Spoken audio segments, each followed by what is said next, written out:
Buenos días, buena morning. Miren, qué bueno que estamos aquí.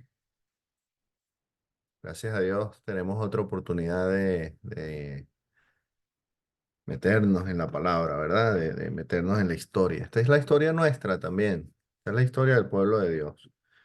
Y entonces, por ende, es la nuestra. Miren, estamos en el capítulo 17.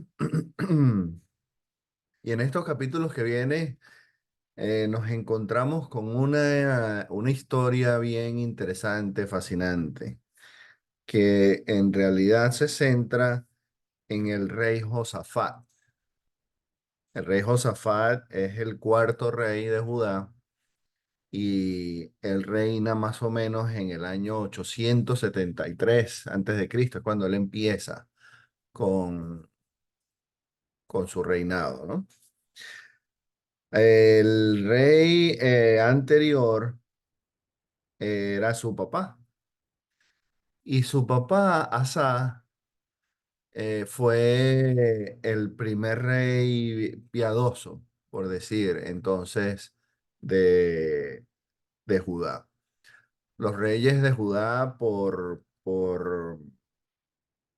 la mayoría, fueron mejores que los reyes de Israel.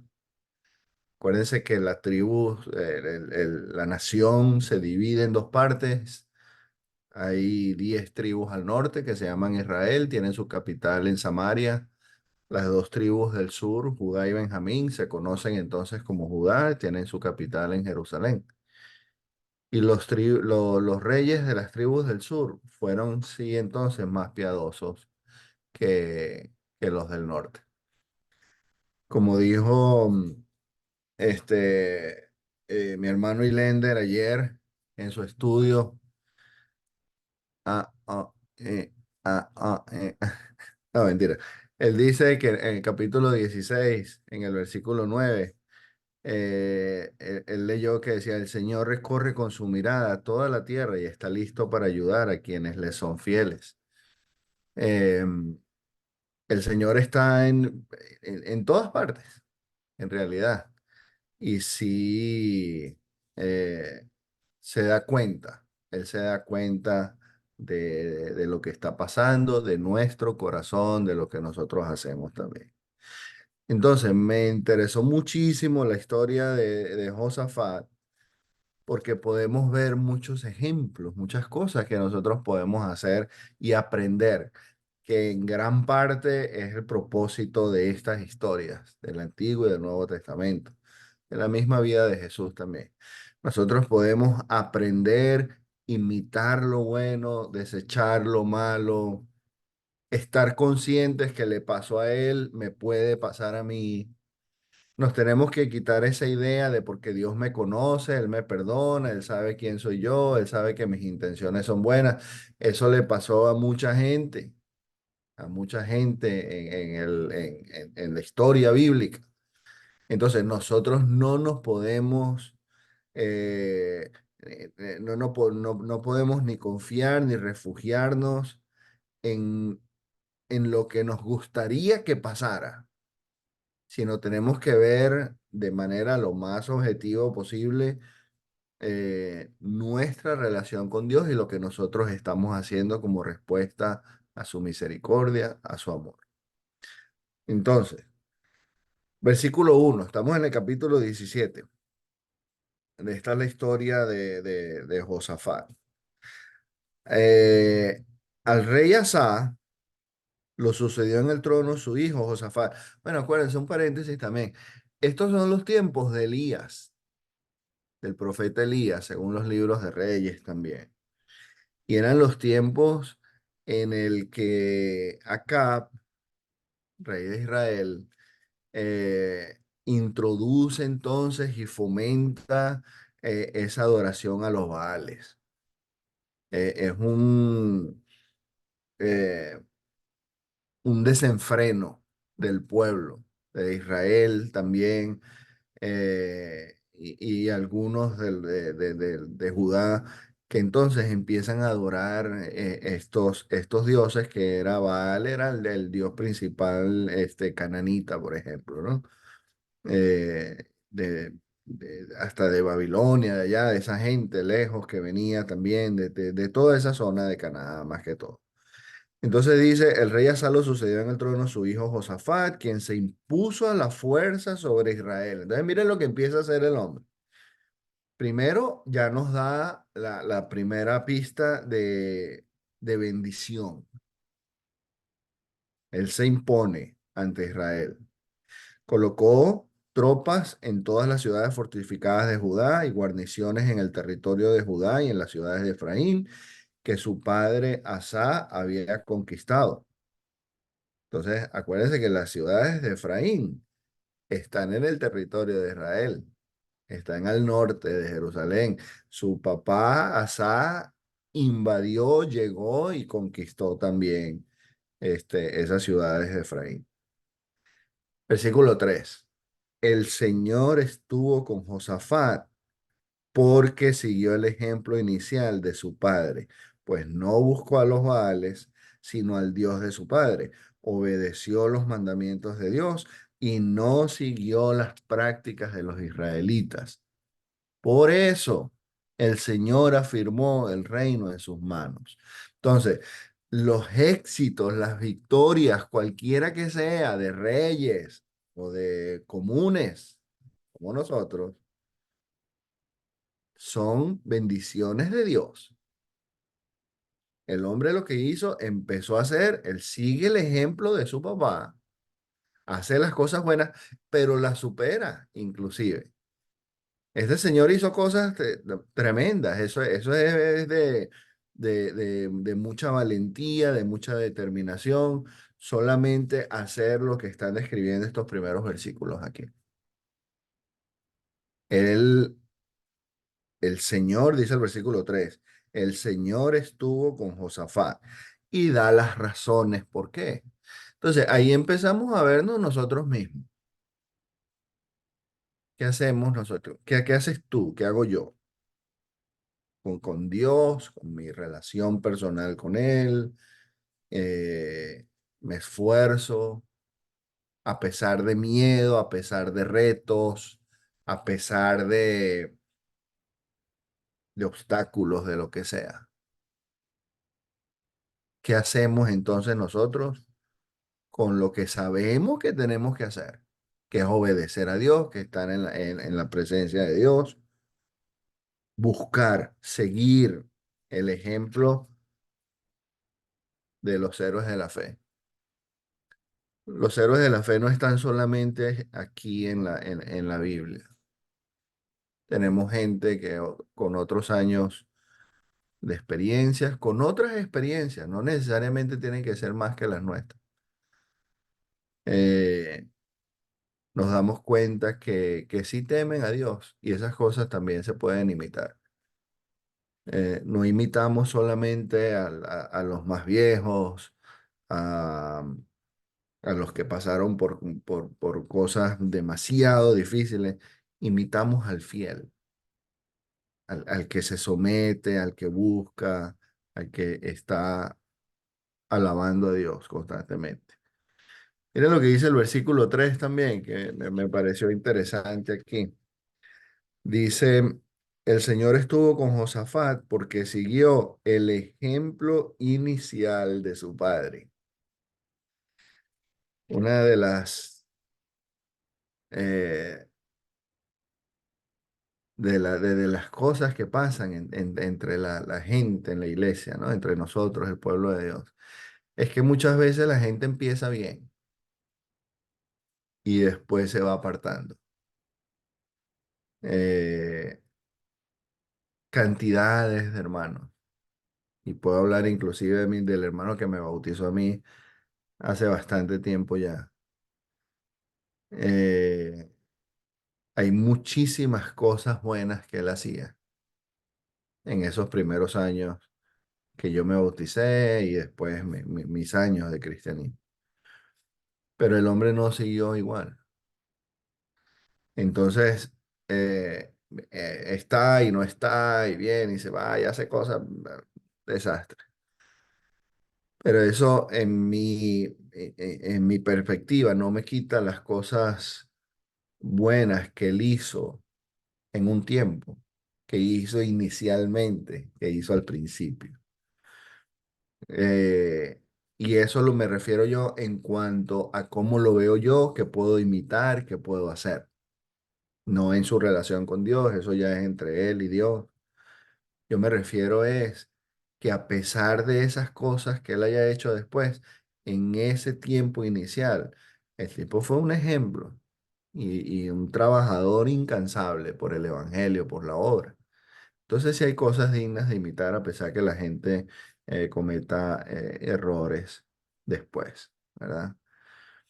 Entonces, en el capítulo 17 empieza como esta introducción a este relato que es como de 4 capítulos de la vida de Josafat, que a pesar también de ser tan piadoso, ser tan bueno y buscar tanto a Dios, el hombre comete unos errores tremendos que le pudo haber costado la vida también, inclusive en los siguientes capítulos, por cosas que pasó. Entonces, lo que quiero que veamos quiero es compartir esta parte inicial de la historia de Josafat con ustedes. Y es que muchas veces nos comprometemos nosotros con el mundo, nos metemos con el mundo de una manera que nos salpica, nos sumerge, nos atrapa como arena movediza. Cuando nosotros nos empezamos a meter con el mundo a manera de, como decía Pablo, de yugo desigual, quedamos en una relación muy comprometedora y es muy peligroso porque todo el mundo no sale. Entonces, el comprometerse con el mundo puede traer consecuencias desastrosas a, a todo el pueblo de Dios, a toda la iglesia. En Segunda de Corintios, esto nos lo sabemos nosotros, ¿verdad? Eh, no, miren lo que dice la nueva, como lo dice la nueva versión internacional. Segunda de Corintios 6:14. No formen alianza con los incrédulos. La Reina Valera, no se unan en yugo desigual. Entonces, eso muchas veces lo limitamos al matrimonio. Y con la vida de Josafat podemos ver que va más allá. Cuando nosotros hacemos esas alianzas y esos compromisos con gente del mundo, nos metemos en un peligro, es un riesgo bastante grande.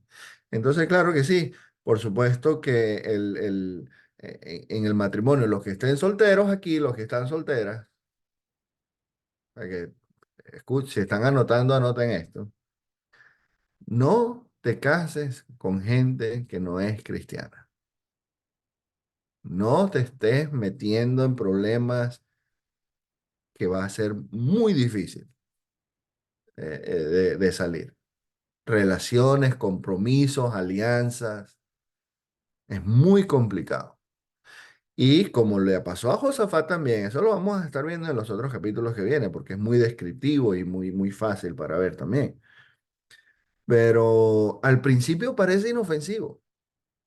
No, mira tan linda que es, ella me acompaña a la iglesia, ella no se opone, no cree mucho, no se mete mucho, pero vamos a estar bien, no te preocupes. O vamos a hacer un negocio entonces también, es con otra gente, vamos a hacer una alianza con otra gente. Es mejor estar separados de eso, no meternos en ese tipo de relación. No quiere decir que no le vamos a hablar a la gente del mundo, que no vamos a conocer a gente del mundo, porque les vamos a predicar el evangelio, vamos a crear amistades para que ellos vengan, pero no pueden ser yugos. Un yugo es que te ata, que te compromete a esta persona con otro tipo de vida, con otras ideas, con otras cosas que tenga. El daño externo no es evidente por un tiempo. No sabemos qué va a pasar. Si me pongo a hacer yo un negocio con alguien que no es cristiano, no sé con qué trampas me va a venir más tarde a decir que tenemos que hacer para ganar más dinero, para pagar menos impuestos, para hacer quién sabe qué. Eso no se ve ahorita, pero sí viene más tarde. Allá en Canadá, ahorita Pinochet nos estaba enseñando ahí el clima, cómo está, y la nieve y la cosa. Resulta que en las calles están limpias, donde van los carros están limpiecitos. Y lo que hacen en estas ciudades, en estas partes del mundo donde cae nieve, con bastante nieve, es que preparan las calles, les echan unos químicos, hay unas cosas a la calle para que la nieve se derrita más rápido y la limpian, y eso también tiene sal. Me imagino que en otros tiempos era pura sal, no sé. Pero eso va dañando los carros tremendamente por debajo. Eso corroe. Y por afuera no se ve mucho, pero el efecto de tiempo, de todos los años, esa sal metiéndose por debajo y se queda ahí después por semanas, por meses, y si no lavan bien los carros, peor, eso va comiendo. Eso es lo mismo que pasa con estas relaciones que no son de gente que ama a Dios y que tiene el mismo pensamiento nuestro. Nos van corroyendo por dentro, nos van dañando, no nos dejan crecer. Entonces, varias cositas puntuales rápido para dejarlos hoy con esto. El compromiso con el mundo es un peligro aún para los creyentes más maduros. Entonces, no pienses que porque tienes mucho tiempo en la fe, que tú sí puedes aguantar lo que sea. Ese era Jesús que andaba y no es que él se la pasaba con los tomadores y con las mujeres allá. Era para evangelizar, para hablar del reino, para llevarles un mensaje. Nosotros no tenemos esa misma capacidad de Jesús, ni de aguantar tentaciones, ni de mantenernos firmes algunas veces. El que piensa que está firme, mire que no caiga. Entonces, aunque sea muy maduro, aunque sepa mucho de la palabra, aunque tenga mucho tiempo en la fe, tiene que tener cuidado. Entonces, es importante que estemos pendientes de eso. Compromiso con el mundo es peligroso porque es sutil, poco a poco, que nos va dañando, nos va absorbiendo, nos va llevando a su campo y nos daña también. Compromiso con el mundo nos atrapa en el mundo.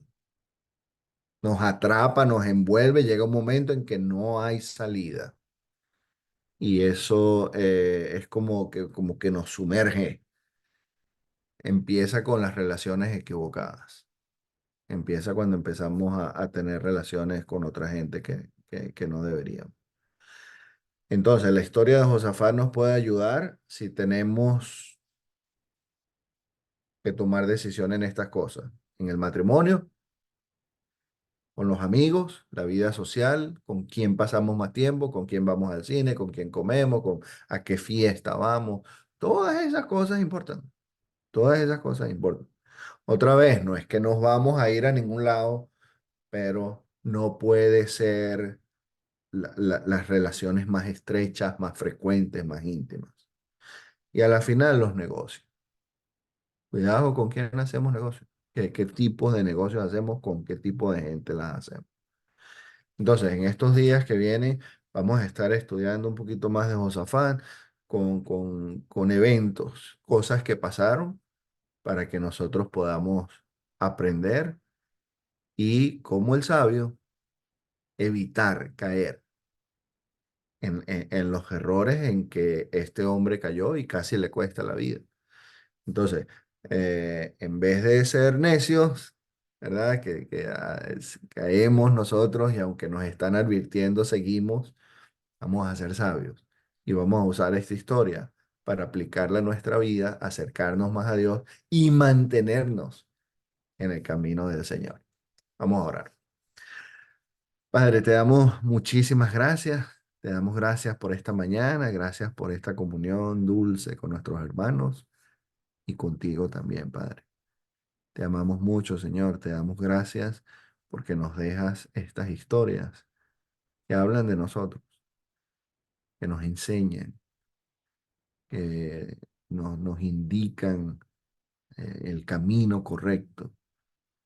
Ayúdanos, Padre, a ver con claridad. Ayúdanos a aplicar las cosas que vamos leyendo, que vamos entendiendo. Te pedimos que nos perdones por nuestras faltas, por nuestros pecados y que nos bendigas, Señor, que nos ayudes a ser más constantes, a ser fieles siempre hasta que nosotros nos vayamos de aquí o que tu Hijo, nuestro Señor Jesús, nos venga a buscar. Te pedimos entonces la bendición y te damos las gracias a través de tu Hijo, nuestro Rey, nuestro Señor Jesucristo. Amén. Dios los bendiga, mis hermanos.